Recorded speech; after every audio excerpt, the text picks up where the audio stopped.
All right, well, let's talk about Israel. Yeah, Um, yeah, yeah. I think you had a couple. I think there to go over in Israel and the occupied West Bank. There've been a couple like very egregious cases of the military. I think just straight up murdering people in cold blood. So what the hell is happening over there? yeah, so this is in the West Bank. This isn't even in Gaza. This isn't, the West Bank. Some of the a little bit more free of like the third class citizens of Israel. And there's been four killings in the past week, including a 12-year-old, and then somebody was killed at the 12-year-old's funeral. So I'm going to go through and break down these four Crazy. killings, and then I want to get into this article in Haaretz by Gordian Levy that's absolutely fantastic, explaining just how cruel the Israel policy is for the Palestinians living in the West Bank right now and how little their lives mean. The first death is I got some articles here from some various sources where I strung together all these details. The first death is Mohammed Al Amani, and he was killed in the village of Bet Amar.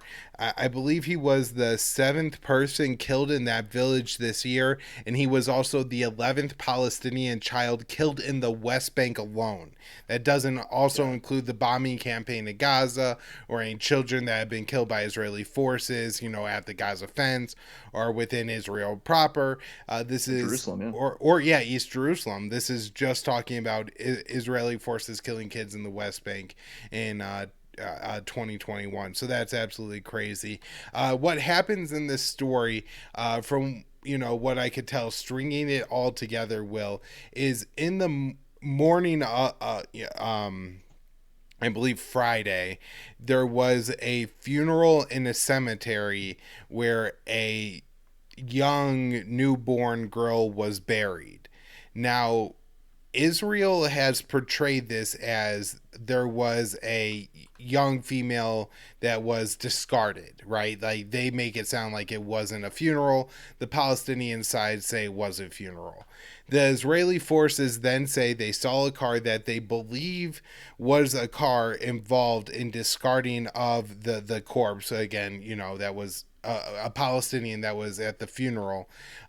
No, it's not clear. It doesn't seem like that baby was a member of this family, so I'm not exactly sure. Anyways, the family's on their way home. On their way home, they say the dad who's driving says, they made a change. They were gonna go home, but then the kids wanted to go to the convenience store, so he made a turn, decided to go to the convenience store. According to the Israelis, what happened there is they saw the car they believed was involved. They fired some warning shots. The car pulled away, and so then they claim they fired 13 shots to try to shoot out the tire of the car. However, of the father and I believe four children in the car, one, his the 12-year-old Mohammed, was shot 5 times in the chest and then eventually died and succumbed to his injuries. So I don't know. There's a lot of details here, especially from the Israeli telling of this story, Will, that doesn't make a lot of sense to me. From I think my perspective, it sounds a hell of a lot like there was a funeral, they desecrated the grave, and then in their hysteria, they saw a car that vaguely resembled a car that was involved and it opened fire on a car full of children. There's not even a remote allegation that this car was like going to ram or any, usually they'll say, and the Palestinians will say the car wasn't moving, but they'll say the car was going to ram us. It seems like even the Israeli version of this story says that the car wasn't a threat to them. And so it sounds like the Israeli forces elected to spray this car with bullets. Now, the problem I have with saying that they like shot out the tires, it seems like almost an execution, like somebody had be aiming at this kid. If you had at least three other people in the car and you only hit one, that sounds like aiming to me. I don't exactly know, but and Mohammed unfortunately dies, and then the next day they're holding his funeral in his village, Desecrating and his body. You mean, according to the Israelis? right, but during this funeral. Unclear how it happens. They say clashes break out. Look, no matter how you look at this, it's the Israeli soldiers' fault. If you're involved, if Yes. you're responsible for killing somebody, you don't. If the Minneapolis Police Department showed up to the funeral of George Floyd and Yes. people Yeah. started throwing rocks at the police officers, and then the police officers opened fire, that would be a massacre. That Yep. plain and simple, and that's what happened. Well, actually, I didn't even read that he was throwing stones. I assume that, like, I would imagine having been a 20-year-old man once myself, if the people showed up to a funeral of somebody I cared about who murdered him, I would probably do something. I would probably be acting in a way that could be portrayed as violent, like. Yeah. That's just how you act. That's because people are essentially desecrating your culture and your life and treating you like worse than, as Gordon Levy puts it, people would care. The media would care more if this happened to dogs than versus how it happens to Palestinians. And Yeah. so this young man's name was Sakar Awad, and I'm sorry for all these people for mispronouncing your names. I don't speak Arabic. I'm trying my best, but he was shot in the head and gut. And that's really all I have on his story. That's all the details that have emerged so far. I try not to just, repeat unverified eyewitness reports. The people at the or at the funeral, excuse me, say that they had tear gas and live rounds fired at them. It's unclear if this kid was targeted or if they were just maybe spraying into the crowd. But either way, it's absolutely tragic.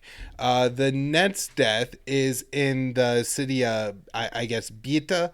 It's 1 year old. Now, if you read the U.S. mainstream, like kind of reporting, everybody describes him as a plumber. However, in the more Arab sources, Al Jazeera, Middle East side, they describe him either as a water engineer or a water technician. And Yeah. so my guess is that this guy wasn't going to somebody's house to fit somebody's sink. He was probably like involved in the irrigation systems, like sewage and stuff, like something maybe a Right. little bit more Civil engineering. substantial to the community than just a plumber. But Right. anyways, in this situation, they say that this is the story from the Israeli forces' point of view. I want to make that clear. This is what they say happened. That Shahid Salim was, I guess, walking towards them, and they told him to stop. They fired a warning shot, and because he had what they described as an iron bar in his hand, they decided to kill him. They didn't try, like, he just had an iron bar. It's unclear exactly of how close he was to the Israeli forces at the time, but this seems like nowhere near where you could justify using lethal force and just killing a man. And it's not even clear, that he was trying to attack the Israeli soldiers at all.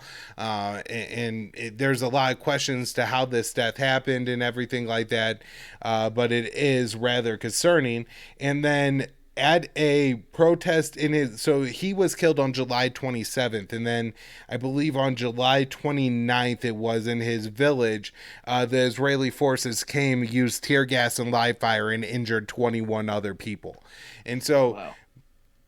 I mean, this is horrible, and it's like I don't even like talking about this to a point, Will, but it's just it has to be discussed. Now, the last one I have here is a 17-year-old man, Mohammed Taimi. He is related and a relative of the Taimi family, and this Oh, was in really? the village of Nabi Salah, Wow. and all as I was able to like dig up on this one so far is that he was killed. The Palestinians say that he was shot in the back. As always, they say there were rounds fired, that there were clashes. Again, if these are clashes, they're people throwing rods versus somebody with the U.S. military being the occupation force is what described as clashes. But that's how it's described in the media, and but the Palestinians say that he was shot in the back, this young man. And so while I don't have a ton of details on all these cases, in none of them do the Israeli forces at all even remotely allege that it was our life or his. Right? It's not Right. even close. It was this. I told this person to do something and they didn't listen, so I killed them. It's not even clear that they heard you or weren't responding to you, were fleeing from you, were a threat to anyone. But right now, it seems like the status in the West Bank is that even if you are a child, simply not following the orders of the Israeli forces puts you subject to being killed. This is full on martial law in like the most cruel and unbelievable way. What they're living through in the West Bank. So, well, those are the four cases, and I could get into the Goran Levy article, but I'm not sure if you have anything. Yeah, I just wanted I think people should just realize that the level of state violence that the average Palestinian lives under in the West Bank, especially where, like you said, I think it even goes beyond martial law. It's like occupation law. Like martial law is like when your own government is ruling you with the military. Occupation is when someone else, a foreign force, is now ruling you.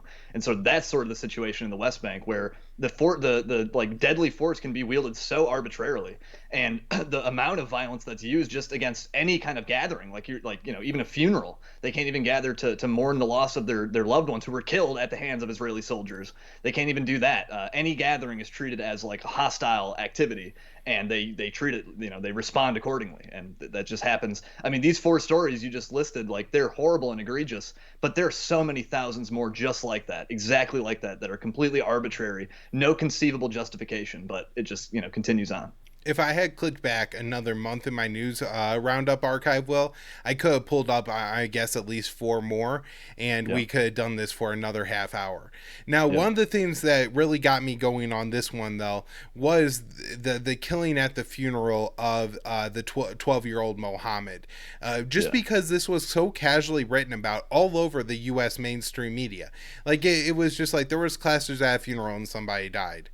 That seems like the kind of thing to be outraged about, and the kind of thing that you do a little bit more digging on. How did these Right. clashes start? Why were soldiers at a funeral? Why were Right. soldiers at the funeral of for a young boy they just killed? Why did the soldiers kill that young boy? Like there's so much here that really deserves like more attention and some kind of at least emotion or outrage, and yet it's just reported on like, oh yeah, there's two elephants at the zoo and they moved one from the one cabin to the other, and then one like unfortunately died.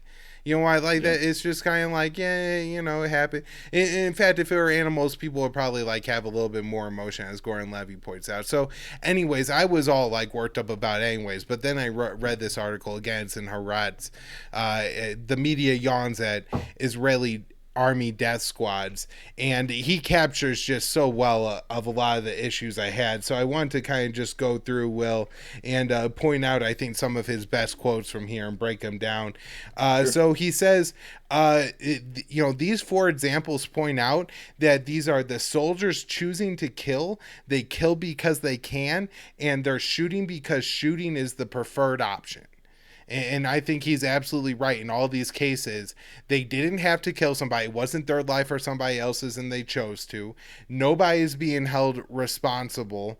And again, there was a choice to be had of what, you could let him go. Maybe you could try a nonviolent or less, lethal intervention, take the guy down, arrest him. Yeah. Right. Well, in a way, I mean, if you're a 20-year-old man and a 40-year-old is running at you with an iron bar, like, it says something about your masculinity if you have to resort to your gun to deal with that person, right?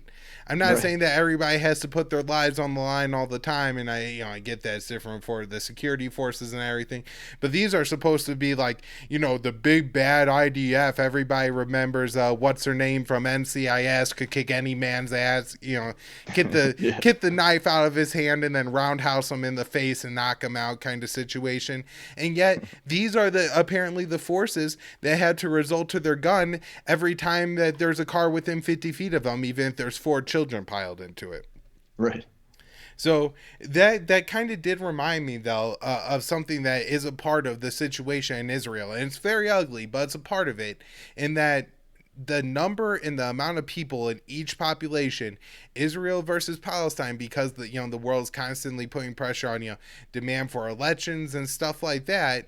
There's Right. kind of a demographics war, and so it's very interesting that the Israeli soldiers are killing when they don't have to, when lowering the Palestinian numbers is to their advantage. Um, he says, points out that none of the soldiers' lives were in danger. All of this can be called, he says just blatantly, all this could be called terror. These are the actions of death squads. And if the soldiers would have shot a dog, that would have gotten more attention from the media. And I think, really who he's attacking in this article is somewhat the IDF by how he's describing their actions, just describing them. But he's really going after the media and saying, screw you people for covering this crap up. If you exposed it, if you reported on this like you reported on other things, people would care. But because you don't report on it, because you're just like, oh yeah, the little boy had a funeral, and the people who killed him showed up and killed some mourner, because you don't care, because you just kind of report it passingly like it doesn't even matter. And it's confusing as hell. I legitimately had to read the story from like 4 different sources before I could confirm to myself that must have been what happened, because it doesn't make any sense how you could report on that and not at least wonder what the IDF was doing at his funeral.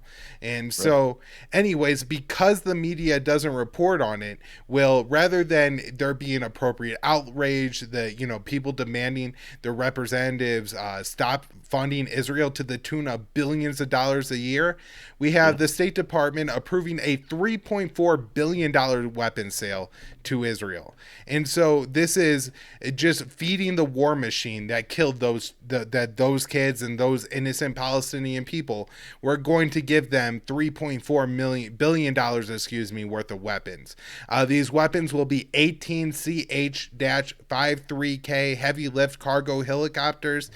They're going to be used to help Israeli forces deploy more rapidly around their country, and so they could get bigger weaponry to wherever the Palestinians are protesting or stuff like that. They got this I don't know if you saw it. Well, they have this little Jaguar robot, they call it, that's somewhat autonomous, that's patrolling the Palestinian border now. I'm sure they're gonna make some nice videos for the warlords of other countries to look at and be like, oh, I want to buy those things. But anyways, of the 3.4 billion, the Lockheed Martin's the biggest winner here, but General Electric also catches in big. 60 of their weapons are being sold here, and 36 of their navigation systems. There's also a bunch of 50 caliber machine guns and more weapons that aren't listed in this article, Will. So again, this is it's unbelievable in a lot of ways, and really frustrating to talk about, Will. But at the same time, something has to be done in the U.S. because we are what is allowing Israel to do it to this extent, and at least to be able to do it and not receive like a pariah state nation type of, there are, I guess, some nations where horrific things happen and maybe it can't be prevented. Maybe the Israelis would just kill every last Palestinian, but at the very least it doesn't have to be done with the full U.S. taxpayer support and the full support of the U.S. government with a U.S. made army for them. It's disgusting. Anything you got on this before we move on? Yeah, I was just gonna say. I mean, like that's like that's the way the incentives work. I mean, the Biden administration will continue selling weapons and doing everything that Tel Aviv wants. And if I don't know, so long as they do that, it seems like there's zero pressure on them to really change their ways. And I think Biden on the campaign trail had even mentioned something about, I don't know if he outright said he would condition, U.S. aid to Israel on them changing their behavior. I think he paid some lip service to that, but clearly that's all nonsense, and that's not happening.